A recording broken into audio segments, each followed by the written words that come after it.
नमस्कार दोस्तों। Indian business history में Adani group one of the most iconic business रहा है। पिछले 10 वर्षों में ही अडानी ग्रुप अकेले ही देश में भारत का सबसे बड़ा private port operator, largest coal importer, coal miner, private power producer, city gas distributor व साथ ही लार्जेस्ट एडिबल ऑयल इंपोर्टर बन गया। आपने भी नोटिस किया होगा, पिछले 3 वर्षों में ही अडानी ग्रुप एक बिजनेस टाइकून बनकर उभरा, जिसके लिए अडानी ग्रुप ने रैपिडली जायंट कंपनीज को खरीदना शुरू किया।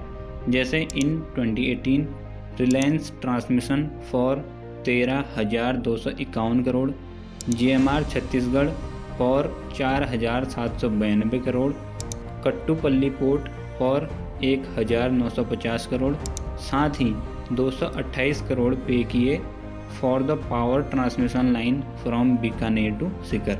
यानी इस एक साल में ही अडानी ग्रुप ने टोटल 20,221 करोड़ रुपये खर्च दिए।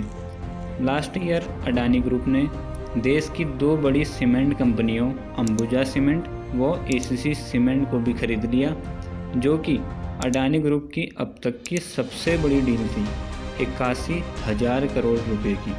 As result of this, Adani group के हर एक कंपनी के स्टॉक प्राइस पिछले 5 सालों में इंसेन रेट से बढ़े हैं। जैसे अडानी पावर 800% की रेट से, अडानी इंटरप्राइजेस 2400% की रेट से व अडानी ग्रीन में तो 5,000% की वृद्धि हुई। टोटल $137.4 बिलियन नेटवर्थ के साथ गौतम अडानी एशिया के नंबर 1 व दुनिया के 3rd रिचेस्ट पर्सन बन गए। इस साल की शुरुआत भी Adani group Indian share market के इतिहास का सबसे बड़ा FPO follow on public offer लेकर कर रही है, जिसका साइज 20,000 करोड़ रुपये है। इसे लेकर इन्वेस्टर्स भी काफ़ी उत्साहित थे। 27 जनवरी से इसे ओपन कर दिया गया, जिसमें 31 जनवरी तक इन्वेस्टर्स पैसा लगा सकेंगे, बट अब इसे अच्छा रिस्पांस नहीं मिल रहा। पहले दिन FPO मात्र 1% सब्सक्राइब हुआ और इसका कारण है 24 जनवरी को पब्लिश हुई 106 पेजों की एक रिपोर्ट। इस एक रिपोर्ट से अडानी ग्रुप के शेयर 20% तक गिर गए और गौतम अडानी की नेटवर्थ $48 बिलियन तक कम होगी। रिसेंट ब्लूमबर्ग बिलियनर इंडेक्स के अनुसार गौतम अडानी अब 11वें रिचेस्ट पर्सन हैं। तो आखिर क्या है वह रिपोर्ट? कैसे एक रिसर्च रिपोर्ट अडानी ग्रुप के अरबों रुपये ले डूबी? अडानी ग्रुप पर कौन कौन से आरोप लगाए गए हैं? वो इस पूरे मामले पर अडानी ग्रुप की तरफ से क्या रिस्पॉन्स आया है? आइए समझने की कोशिश करते हैं आज की इस वीडियो में।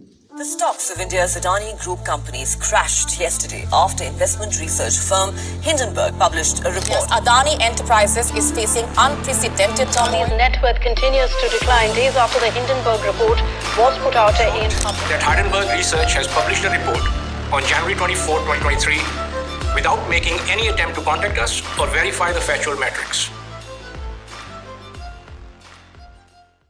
24 जनवरी 2023 एक American company Hindenburg research Adani group पर घोटाले का आरोप लगाकर भारत में चर्चा में आ गई।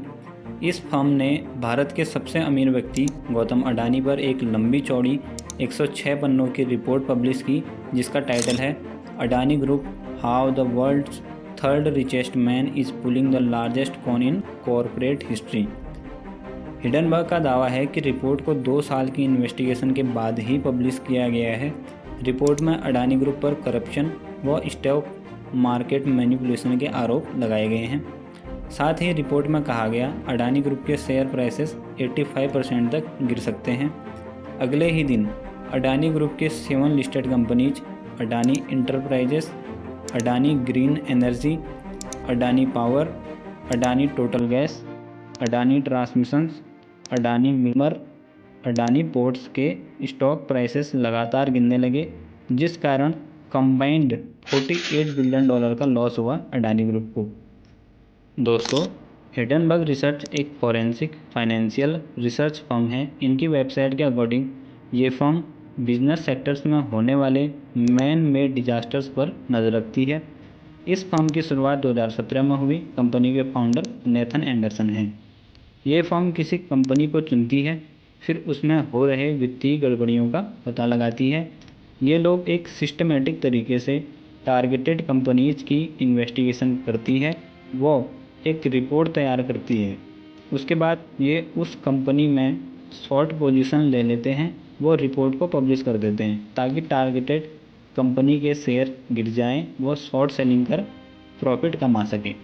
शॉर्ट सेलिंग का मतलब है गिरते हुए शेयर्स पर प्रॉफिट कमाना। शॉर्ट सेलिंग में पहले शेयर को बेचा जाता है, वो स्टॉक प्राइसेस के गिरने पर इन्हें खरीदा जाता है। तो सेलिंग प्राइस व बाइंग प्राइस के बीच का डिफरेंस ही प्रॉफिट होता है। हिंडनबर्ग रिसर्च अब तक 16 कंपनीज की गड़बड़ियों पर रिपोर्ट पब्लिश कर चुकी है।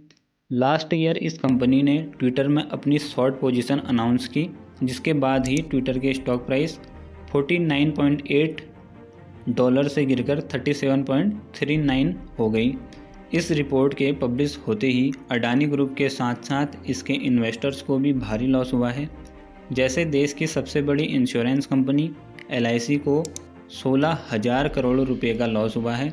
साथ ही कई पब्लिक व प्राइवेट सेक्टर बैंक भी मुश्किल में पड़ गए हैं, जिनसे अडानी ग्रुप ने लोन लिया हुआ है। ब्रोकरेज फर्म CLSA की रिपोर्ट के अनुसार अडानी ग्रुप के टोटल लोन का 40% लोन बैंकिंग सेक्टर से ही लिया।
रिपोर्ट के मुताबिक 2004-05 में DRI directorate of revenue intelligence ने गौतम अडानी के छोटे भाई राजेश अडानी को डायमंड ट्रेडिंग स्कीम में एक्यूज ठहराया था। वह 2 बार राजेश अडानी को टैक्स फ्रॉड मामले में अरेस्ट भी किया गया था, मगर इसके बाद भी राजेश अडानी को अडानी ग्रुप का मैनेजिंग डायरेक्टर बनाया गया है। साथ ही इस रिपोर्ट में अडानी ग्रुप से 88 सवाल भी पूछे गए हैं, जैसे फैमिली मेंबर्स पर फ्रॉड केसेस होने के बाद भी उन्हें अडानी ग्रुप में टॉप रैंक पोजीशंस क्यों दी गई हैं, टैक्स हेवन देशों में बनाई गई सेल कंपनीज से अडानी ग्रुप कैसे रिलेटेड है, क्यों ये सेल कंपनीज अडानी ग्रुप में बिलियंस डॉलर ट्रांसफ़र करते हैं, क्यों इतने बड़े ग्रुप का ऑडिटर फर्म केवल 11 मेंबर्स का है, जिनमें से ज़्यादातर 30 साल से कम उम्र के हैं, क्यों कंपनीज के CFO चीफ फाइनेंशियल ऑफिसर जल्दी रिजाइन कर देते हैं। 27 जनवरी को इन सवालों पर अडानी ग्रुप की तरफ से एक प्रेजेंटेशन पब्लिश की गई मिथ्स ऑफ शॉर्ट सेलर नाम से, जिसमें कहा गया कि इन 88 सवालों में से 21 सवाल ऐसे हैं जिनका जवाब कंपनी 2015 से अलग अलग पब्लिक डॉक्यूमेंट्स में दे चुकी है। 26 जनवरी को अडानी ग्रुप की तरफ से एक मीडिया स्टेटमेंट भी जारी किया गया। इसमें कहा गया ये रिपोर्ट मैलिशियसली मिस्चीवियस व अनरिसर्च्ड है। हिडनबर्ग ने ये सब FPO follow on public offering को नुकसान पहुंचाने व अडानी ग्रुप की रेपुटेशन को डैमेज करने के लिए किया है। अडानी ग्रुप हिडनबर्ग रिसर्च के खिलाफ लीगल एक्शंस लेगा, जिसके लिए वे US व इंडियन कोर्ट के रेलेवेंट प्रोविजंस को इवेल्युएट कर रहे हैं। इसी बीच 29 जनवरी की रात अडानी ग्रुप की तरफ से एक 413 पन्नों की रिपोर्ट पब्लिश की जाती है हिडनबर्ग रिपोर्ट के रिस्पॉन्स में। रिपोर्ट में अडानी ग्रुप ने कहा, पूछे गए 88 सवालों में से 65 का जवाब अडानी पोर्टफोलियो कंपनीज ने अपनी एनुअल रिपोर्ट में दिया हुआ है। बाकी के 23 सवालों में से 18 सवाल पब्लिक शेयर होल्डर्स व थर्ड पार्टीज से रिलेटेड हैं, न कि अडानी पोर्टफोलियो कंपनीज से। बाकी के 5 सवाल बेसलेस एलिगेशंस पर हैं, जो कि इमेजनरी फैक्ट पैटर्न्स पर बेस्ड हैं।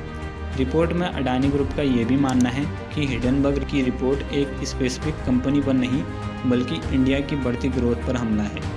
इसके रिस्पॉन्स में हिडनबर्ग रिसर्च ने भी एक और रिपोर्ट पब्लिश की और रिपोर्ट में कहा कि फ्रॉड को नेशनलिज्म से छिपाया नहीं जा सकता। फर्म का कहना है कि अडानी ग्रुप के 413 पन्नों के रिस्पॉन्स में मात्र 30 पन्ने हैं जिनमें मेन इशू पर फोकस किया गया है। बाकी के 330 पेजेस कोर्ट रिकॉर्ड्स हैं। वहीं 53 पेजेस में इर्रिलेवेंट कॉरपोरेट इनिशिएटिव की बात की गई है कि कैसे अडानी ग्रुप फीमेल एंटरप्रेन्योरशिप व सेफ वेजिटेबल्स की प्रोडक्शन को एनकरेज करता है। बेसिकली अब दोनों कंपनीज अपना अपना नैरेटिव सेट करने लग रहे हैं, एक दूसरे पर आरोप लगाने लग रहे हैं। इसी बीच मार्केट रेगुलेटर सेबी भी अब सतर्क हो गया है। रॉयटर्स के रिपोर्ट के मुताबिक सेबी अडानी ग्रुप द्वारा पिछले साल किए गए सभी डील्स की इन्वेस्टिगेशन करेगा, साथ ही हिडनबर्ग रिपोर्ट की भी स्टडी करेगा। दोस्तों, हिडनबर्ग रिसर्च कोई नॉन प्रॉफिट ऑर्गेनाइजेशन या गवर्नमेंट एंटिटी तो है नहीं। ये कंपनी पहले टारगेटेड कंपनीज में शॉर्ट पोजीशन ले लेते हैं, उसके बाद ही रिपोर्ट पब्लिश करते हैं। इनका मेन मोटिव होता है शॉर्ट सेलिंग कर प्रॉफिट अर्न करना। तो ये रिपोर्ट कितनी सच है कितनी झूठ है, ये तो इन्वेस्टिगेशन के बाद ही पता लग पाएगा। आपके राय में ये रिपोर्ट कितनी सच है नीचे कमेंट्स में लिखकर बताएं। उम्मीद करता हूँ वीडियो इन्फॉर्मेटिव लगा होगा। बहुत बहुत धन्यवाद।